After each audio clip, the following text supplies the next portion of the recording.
The Jack Benny Program, transcribed and presented by Lucky Strike. You know, friends, for real smoking enjoyment, nothing beats better taste. And Lucky's taste better. Cleaner, fresher, smoother.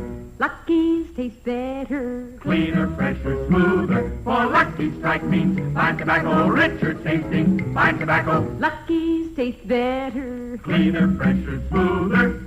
Lucky Strike, Lucky Strike. this is Don Wilson with an important question. Is the cigarette you're smoking fresh, really fresh? If it's a Lucky, I know it is.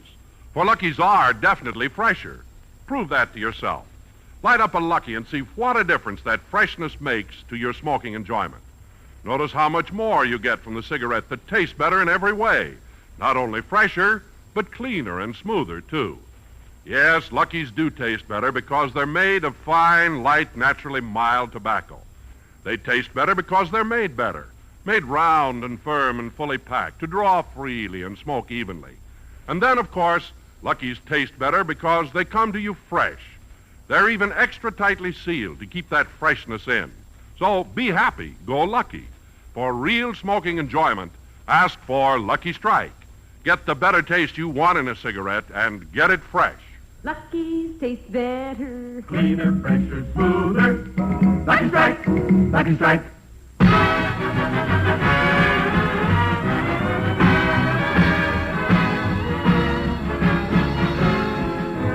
The Lucky Strike program starring Jack Benny with Mary Livingston, Rochester, Dennis Day, Bob Crosby, and yours truly, Don Wilson.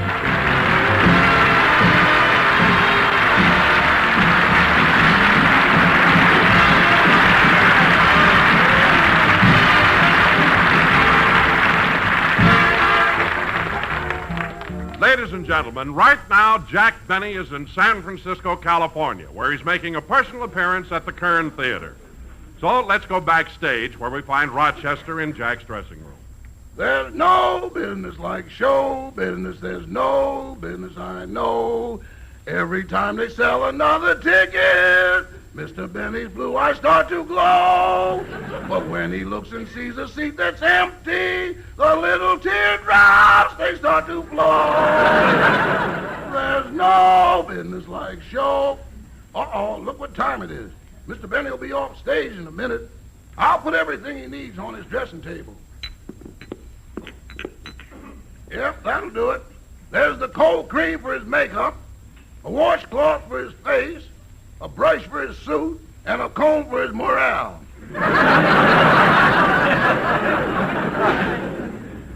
Let's see, what else?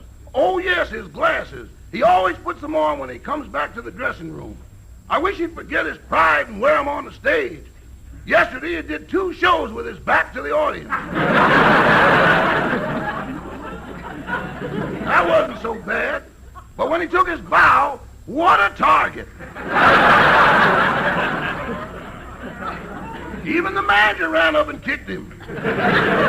I haven't seen that many people on stage since Quo Vadis.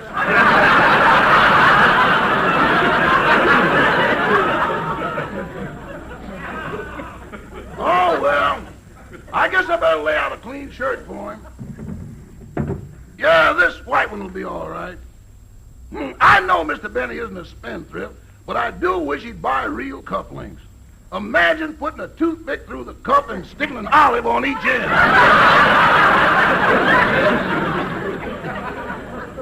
This even amazed me, and I've been with him for 15 years. Hello, Rochester. Oh, hello, boss. How'd the show go? Oh, fine. That's good. I'm glad there weren't any empty seats. How did you know? Your mascara isn't running. Rochester, I don't cry when there's an empty seat. After all, I didn't take this personal appearance engagement to make money. You didn't? No. You may not understand this, Rochester, but every so often a performer must satisfy his artistic temperament. I'm playing these 3 weeks in San Francisco merely as a release for my talents. You understand what I mean? Well, is this the same kind of release that your talents got from Warner Brothers?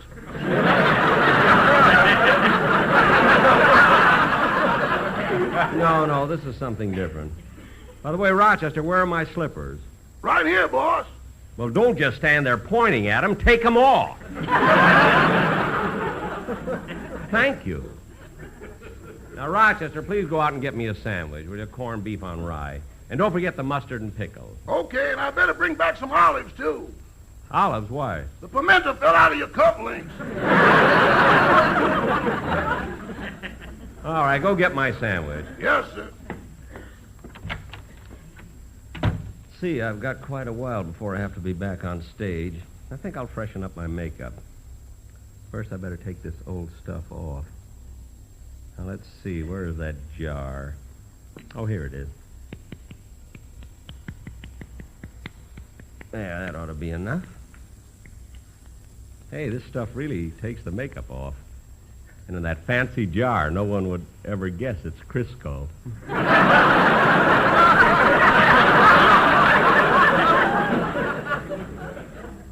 I wonder if I should shave before I... look at my eyes. They're bluer than the thumb of a cross-eyed carpenter.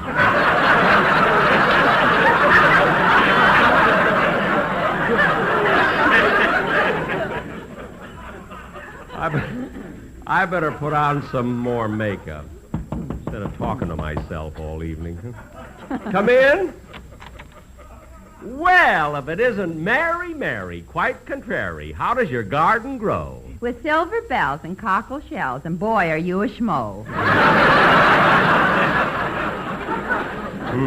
Got any more poetry you want to throw my way? Never mind. But, Mary, did you catch my last performance? I caught more than that. Huh? I was in the front row when you took your bow. Here, put it back on your head. Oh, well, I'm glad you caught it this time. Yesterday, a lady brought it back and wanted me to autograph it. Jack, you mean she kept your toupee? She was a midget. She thought it was a mink stole.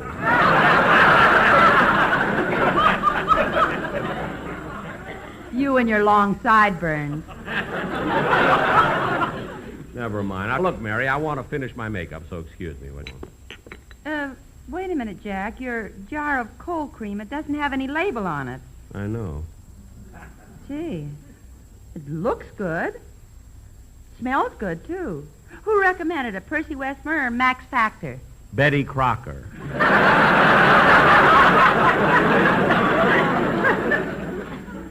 Betty Crocker? Uh-huh. But she tells you how to cook and fry and... Wait a minute. Let me smell that again.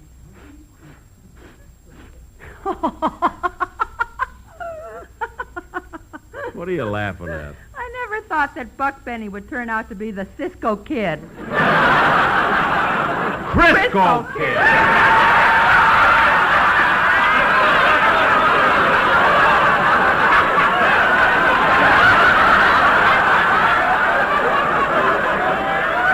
She's even got it underlined.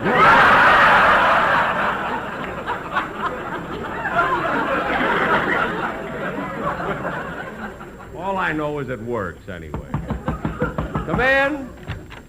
Oh, Bob Crosby. Hi, Jack. Hello, Mary. Hi, Bob. I didn't mean to keep you waiting, Mary, but I had a few errands to do. Waiting? Oh, I meant to tell you, Mary, I want you and Bob to sing a song together on my radio show. Oh, I don't want to do that. After all, I haven't got the voice of a great singer. Well, I've got the name of one, so let's take a stab at it. Matter of fact, I just got a letter from him this morning. You know, Bing is in Paris. Oh, yes, I read about that. Gee, Paris in the spring. Gosh, how I'd like to be there. Say, Bob, wasn't it in Paris last year when Bing was taking a nap in the park and a French policeman arrested him there? Yep, but this time he's taken some precautions to make sure that it doesn't happen again. What did he do? He bought France.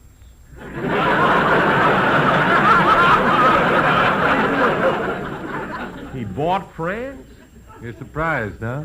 I didn't think Maurice Chevalier would sell. Well, so much for international news. You know, kids, I'm really getting a kick out of doing a stage show here in San Francisco. It's nice to get away from... Excuse me. Hello? Here's your party. Go ahead, Hollywood. Hello, Jack. This is Don Wilson. Oh, what is it, Don? Jack, I have the most wonderful idea. I just had to call you. What is it, Don? Well, you know how the entire movie industry is so excited about these new three-dimensional pictures? Yes. Well, I have an idea for a 3D picture that's bound to be absolutely sensational. What is it? Well, the opening scene takes place on a tobacco plantation in Goldsboro, North Carolina. No. And the scene is so realistic, the people in the audience will think they're sitting right in a field of that light, that fine, that naturally mild tobacco. Continue. Don, you fascinate me. Now, this is going to be a musical. The Sportsman's Quartet comes out and sings a love song to a Lucky Strike cigarette. No kidding. Take it, fellas!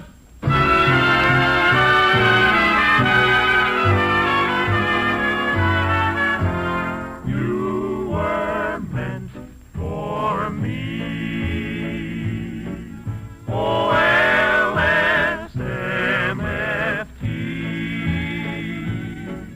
Yes, Lucky's patterned you, and when they were done, you were all the good things rolled up in one. You have a fresher taste, it's true. You're smoother, and you are clean through and through. So round and firm, so fully packed, they must have made you just for me. My darling, you were meant for me. Not a puff is rough, better tasting, sure enough. I was meant for you, and only you will do. You are the best, and that is true. Every Lucky Strike is free from loose ends, full of smoking pleasure. They please my friends, and so to you, my Lucky Strike. I have learned to tear, now it's easy to compare. You're the smoke I like. What a cigarette, fresher tasting, you can bet. So we say, get a carton now today, for Lucky Strike was meant for you.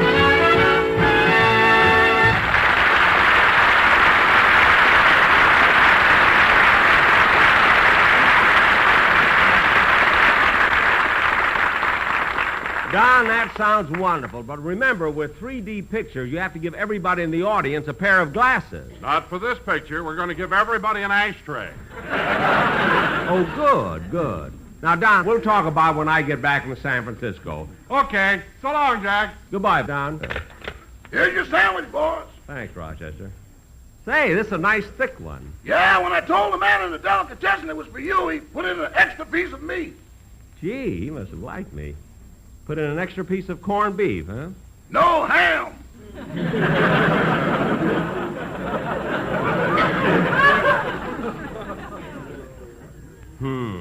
Not ham.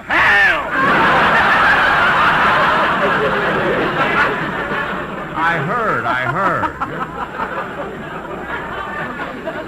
Would you like some more mustard on it? No, this is fine the way it is. Gee, that sandwich looks good. Sure does. Oh, I'm sorry. I shouldn't be eating like this in front of you kids. Oh, Rochester. You want me to run across the street and get some more sandwiches?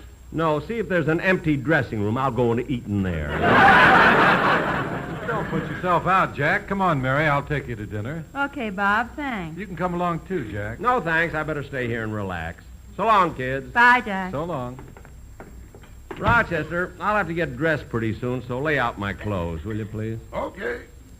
I think during my next show, there'll be some critics out front, so I want you to sneak out in the audience, and when I tell my jokes, laugh it up. Again?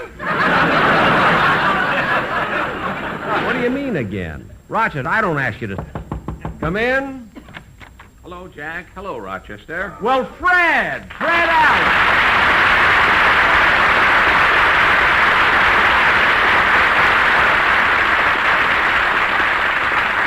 Well, Fred, this is a surprise. When did you get in town? Last night? Last night. Well, why didn't you call me at my hotel? You mean you're staying at one that has phones? Well, no, but there's a candy store in the lobby that takes messages. Oh, I see. Gosh, it's good to see you, Fred. Tell me, what are you doing here in San Francisco? Well, Jack, I'm here on business. Business? Yes, you see, Portland needs a mink stole, and I've heard there's a midget here who wants to sell one. Oh, you were nearly as bad as Mary there for a second. I had some of the fur in my mouth.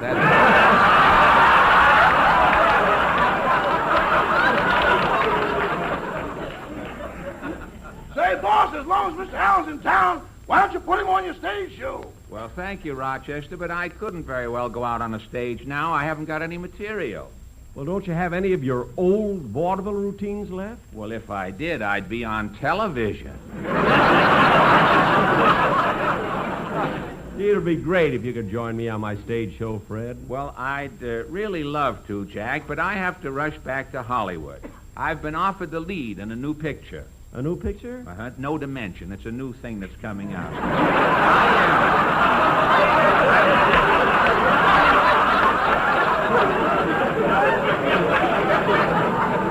When it comes out, you don't dimension the whole thing. So far, that's better than what we've got written here. But in this picture, Jack, I play the part of a test pilot in Los Angeles. I see. The picture is called Breaking the Smog Barrier. It's a shame you can't stay over, Fred, so we could appear together. It'd be like old times. Say, Mr. Benny, did you and Mr. Allen once do an act together in vaudeville? We sure did, Rochester. We had a lot of fun in those days. Oh, gosh. Remember, Jack, how we'd always celebrate with a big dinner at Lindy's every time we got a job? Yeah, we'd always get the best. Shrimp cocktail, turtle soup, chef salad. Filet mignon, stuffed potatoes, strawberry shortcake. Then I'd top it all off with a big glass of Ovaltine. Ovaltine? Well, he wanted to be asleep when the check came.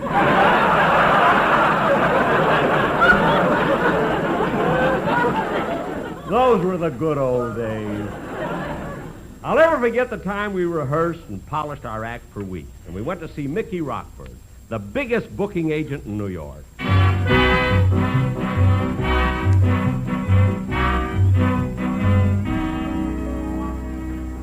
Come on, Fred. I think Mr. Rockford's office is down the hall. Hey, it's crowded in here, Jack. Yeah, I guess we'll have to talk to the secretary. Miss, we'd like to see Mr. Rockford. Do you have an appointment? Appointment? Yes. We're Benny and Allen. Benny and Allen? Yes. Don't you recognize us? Why, is there a reward?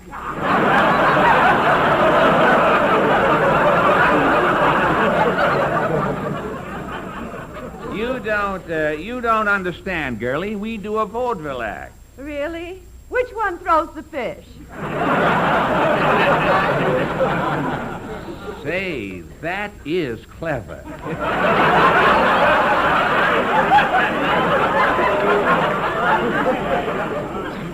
Miss, you ought to be in show business yourself. Me in show business? Yes. I know a magician who saws a woman in half. You'd look better in two pieces.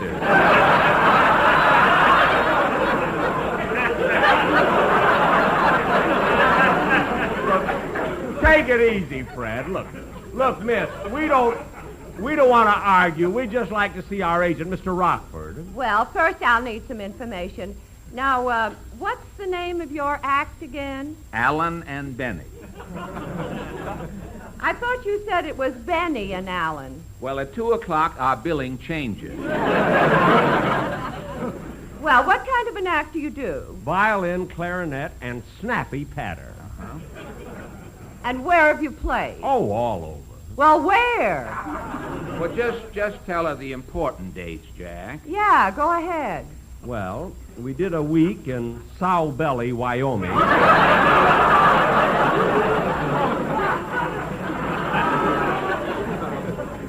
A week in Loose Tooth, Arizona. 3 days in Stagnant Water, New Mexico. And we also played the Palace here in New York. Sow belly, loose tooth, stagnant water, and the Palace. Well, at least you worked your way up. No, we played the Palace first.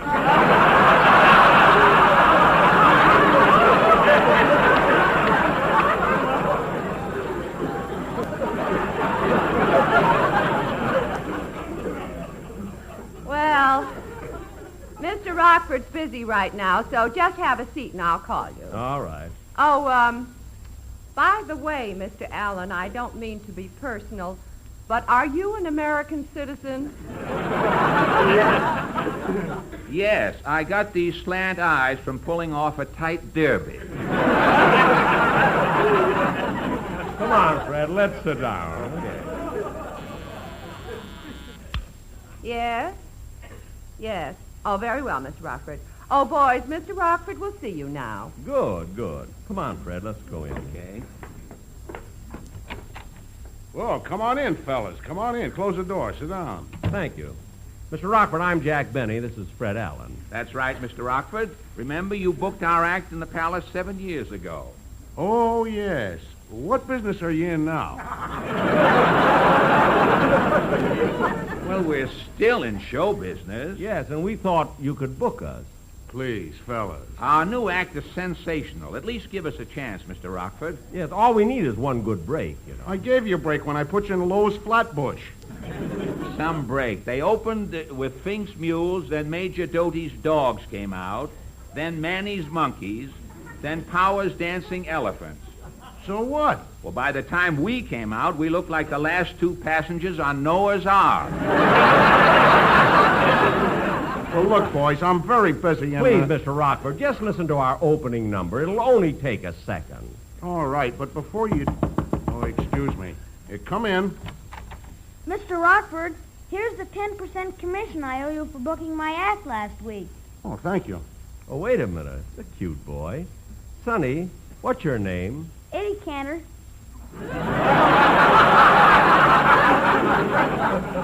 Eddie Cantor? Potatoes are cheaper, tomatoes are cheaper. Now's the time to fall in love.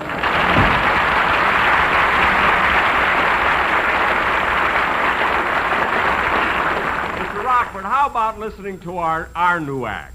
Oh, all right, if you insist. Ready with your clarinet, Fred? Ready? Okay. 1, 2.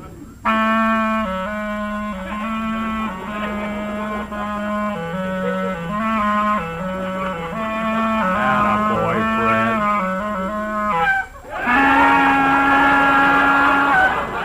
Oh, Mr. Allen, What is it, Mr. Benny? have you heard that they're making women's bathing suits out of spun glass? Women's bathing suits out of glass? Well, that's worth looking into. I'll take it, Mr. Allen. If you will.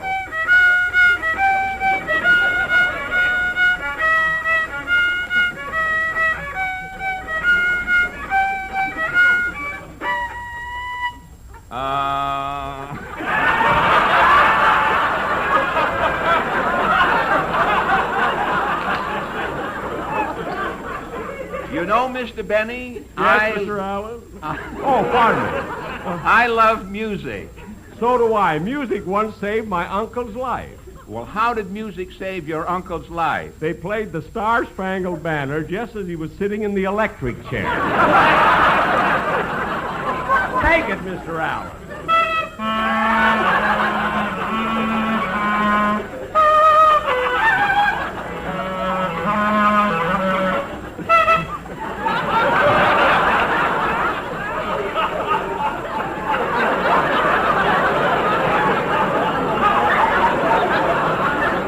I'm interpolating, you know.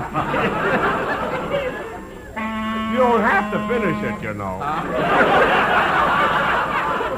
Oh, Mr. Benny, Yes, Mr. Allen. I want you to meet my new girl. Her name is Well Enough.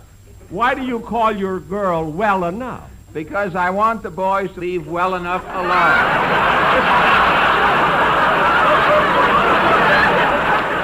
How about the finale, Mr. In unison? All right.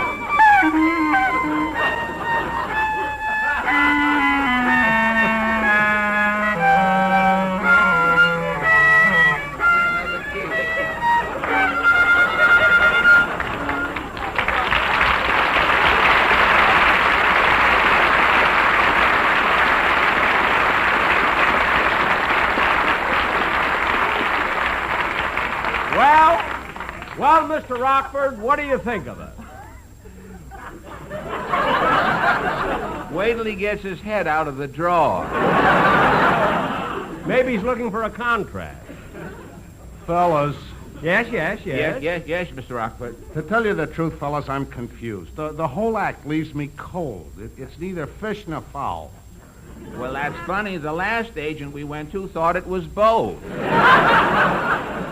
Well, Mr. Rockford, you mean you can't book us anywhere? Well, actually, I don't have a thing open for a double. Have either of you considered doing a single? What? And break up the act? Why, we've been together for years. You can't split Benny and Alan. It's ridiculous. We're more than just a team. We're partners, friends, buddies. Why, we'd rather starve than let anything come between us.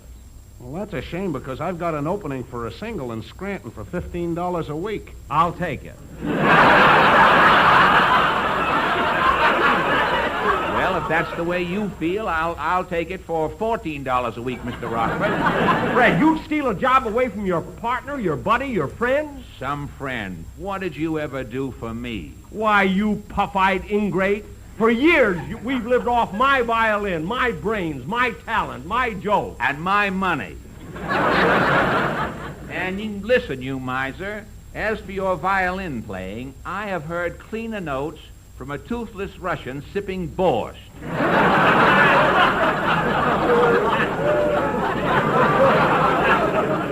You are just lucky you've had me and my clarinet. Clarinet. The only way you could make a living with that clarinet is if you put a nail on the end of it and went out in the park. Mr. Rockford, rather than let you hire this no-talented wage cutter, I'll take the job for $10 a week. Oh, yeah? Well, I'll take it for $8. I'll take it for $5. Well, I'll take it for $3. Well, I'll take it for nothing. So will I. Well, at that price, I can afford both of you. Jackie, did you hear that? We're working. Fred! Jack!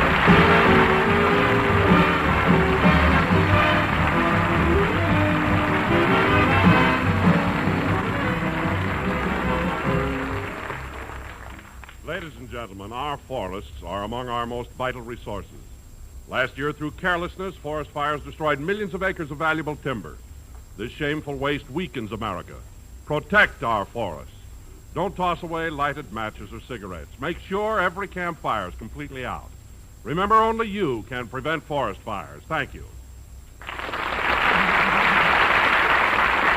Jack will be back in just a moment. But first, nothing beats better taste. And remember, Lucky's taste better. Cleaner, fresher, smoother.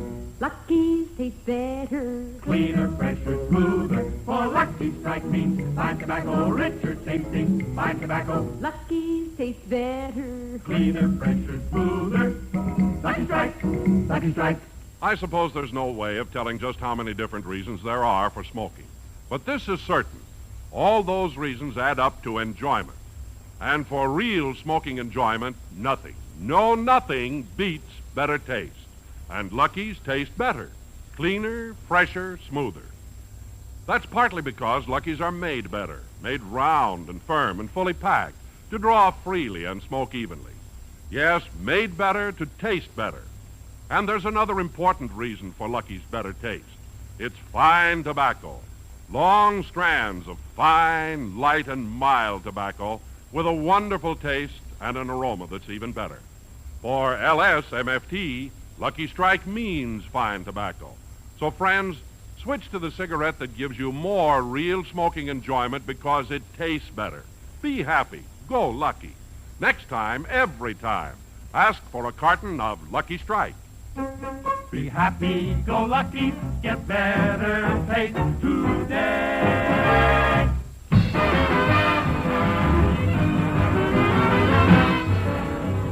Ladies and gentlemen, that concludes another program, and we'll be with you next week at the same time. And Fred, it was nice reminiscing. Oh, say, Jack, we forgot to tell him about the time we played in Burning Stump, Arkansas. Remember that insulting audience? Oh, yes. I remember while we were doing our act, the audience threw pennies on the stage, and you complained to the manager. And when they stopped, you complained to the manager. Yeah. Come on, Fred. Let's go out and get a cup of coffee. Okay, Good night, Jack. folks.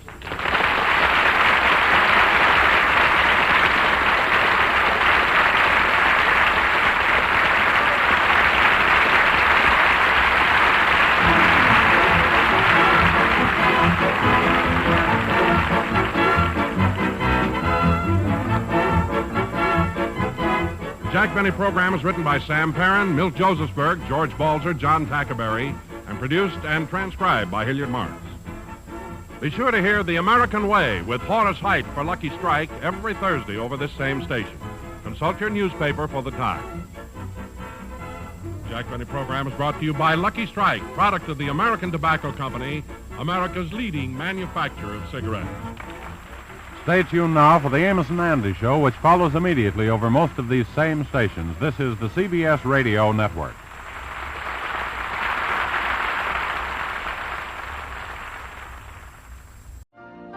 You've been listening to the OTR Gold Network. Find more classic radio at otrgold.com.